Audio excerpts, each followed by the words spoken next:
헛된 영광을 추구한 결과라는 제목을 가지고 여러분들과 함께 말씀을 나누고자 합니다.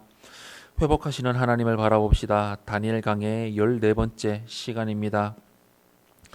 다니엘 5장은 벨사살의 모습을 통해서 하나님을 거부하고 세상의 헛된 영광을 추구하는 자들의 모습을, 그리고 다니엘의 모습을 통해서 하나님의 영원한 지혜를 붙드는 사람의 모습을 대조해서 보여주고 있습니다.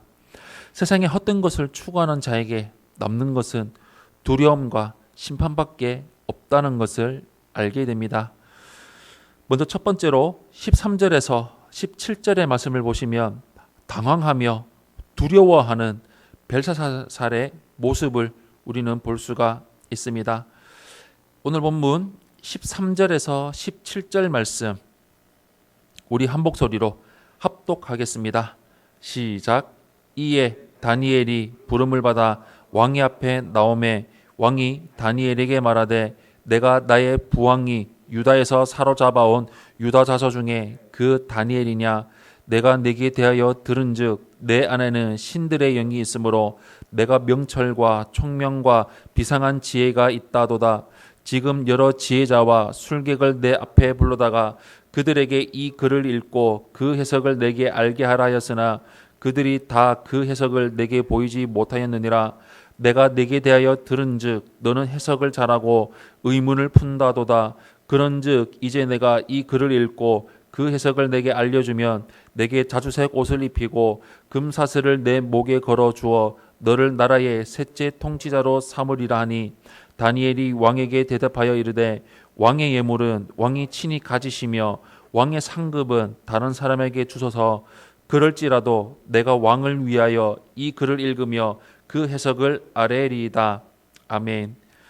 세상 영광을 추구하며 자랑하는 자에게 남는 것은 두려움뿐입니다. 왕비의 말을 듣고 다니엘을 불러 글 해석을 요청하고 그에게 높은 지위를 약속하는 모습은 역설적으로 벨사살이 얼마나 당황하며 떨고 있었는가를 잘 보여주고 있습니다. 사실 벨사살의 말대로 다니엘은 부왕이 사로잡아온 사람이었기에 그 상황에서 두려워해야 할 사람은 벨사살이 아니라 바로 다니엘이었습니다. 그럼에도 불구하고 정작 두려워한 사람은 바로 왕이었습니다. 하지만 이어지는 벨사살의 말을 읽어보면 그는 그 교만한 태도를 전혀 버리지 않았고 여전히 영원하신 하나님을 인정하지 않고 있음을 알 수가 있습니다.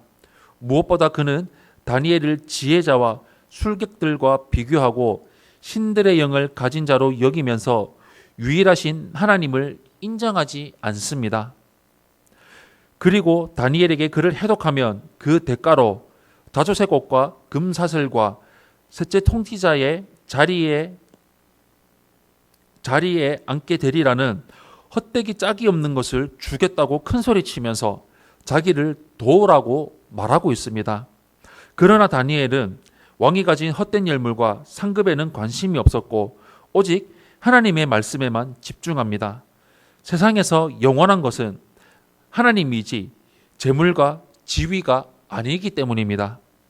이처럼 하나님을 떠난 자들에게 남는 것은 두려움뿐임에도 그들은 헛되기 짝이 없는 것들로 어떻게든 두려움을 해결하려는 딱한 모습에서 벗어나지 못합니다. 세상의 지위나 권세란 이처럼 겉만 번지르르 할 뿐 인간의 근원적인 문제를 해결할 수는 없습니다.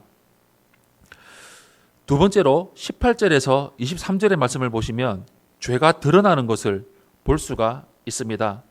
오늘 본문 18절에서 23절 말씀 우리 한 목소리로 합독하겠습니다. 시작.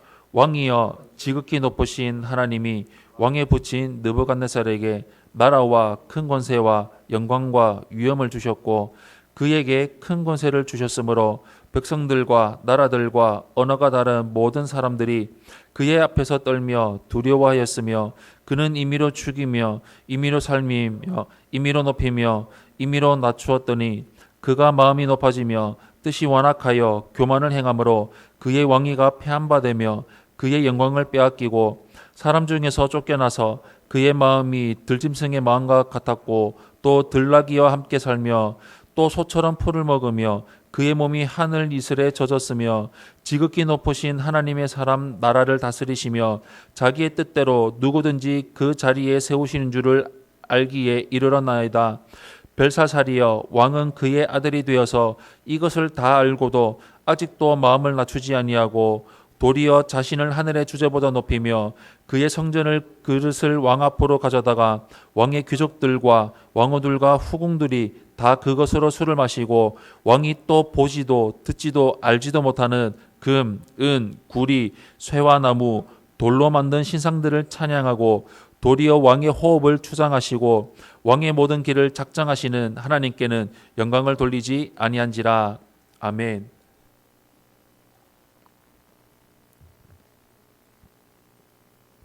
다니엘이 전하는 말씀에는 하나님께 속한 영원한 것과 땅에 속한 더럽고 헛된 것들의 대조가 지속적으로 나타나고 있습니다. 다니엘은 벨사살의 조상 느부갓네살의 이야기로 하나님의 말씀을 전하기 시작합니다. 느부갓네살도 자기 능력 때문에 온 땅의 통치자가 된 것이 아니라 하나님이 그를 높이셨기 때문에 왕위를 차지했던 것입니다. 하나님의 권세는 영원하지만 느부갓네살의 권세는 제한되고 덧없습니다. 그렇기에 느부갓네살이 교만해졌을 때 왕궁에서 쫓겨나 비참한 모습이 되었고 자신이 누렸던 영광이 하나님께로부터 온 것임을 깨달았습니다. 벨사살도 그 조상 느부갓네살의 이야기를 이미 들어서 알고 있었을 것입니다. 그럼에도 그는 자신을 높이고 성전기물로 술을 마시고 우상을 찬양하는 이처럼 조상이 겪은 일을 통해 영원하신 하나님이 어떤 분인지를 들었으면서도 하나님을 우롱하고 헛되기 짝이 없는 금, 은, 구리, 쇠와 나무, 돌로 만든 신상들을 찬양하는 어리석은 죄를 저질렀고 결국 심판을 피할 수 없었습니다. 지금 우리가 살아가고 있는 세상에서도 벨사살과 같은 어리석은 죄인들을 얼마든지 찾아볼 수가 있습니다. 우리는 하나님이 세상에 보내신 거룩한 백성으로서 그들에게 창조주이자 구원자이신 하나님을 전하는 사명을 부여받았습니다. 하나님을 인정하는 것이 온 땅에 가득하게 되도록 이 사명을 충성스럽게 감당해야 합니다. 사랑하는 성도 여러분, 하나님을 인정하지 않으면 헛된 것들만 의지하다가 패망의 길로 갈 수밖에 없습니다. 하나님의 말씀과 이전에 있었던 하나님의 역사를 통해 하나님을 인정하고 그분 앞에 겸손하게 설 때 하나님이 우리를 인정하실 것입니다. 우리 평생토록 말씀에 순종하고 교회에 순종하며 나를 의지하는 것이 아니라 하나님을 의지하고 말씀을 의지하고 교회에 붙들며 온전한 삶을 이루며 나아가시기를 예수님 이름으로 축원합니다. 아멘.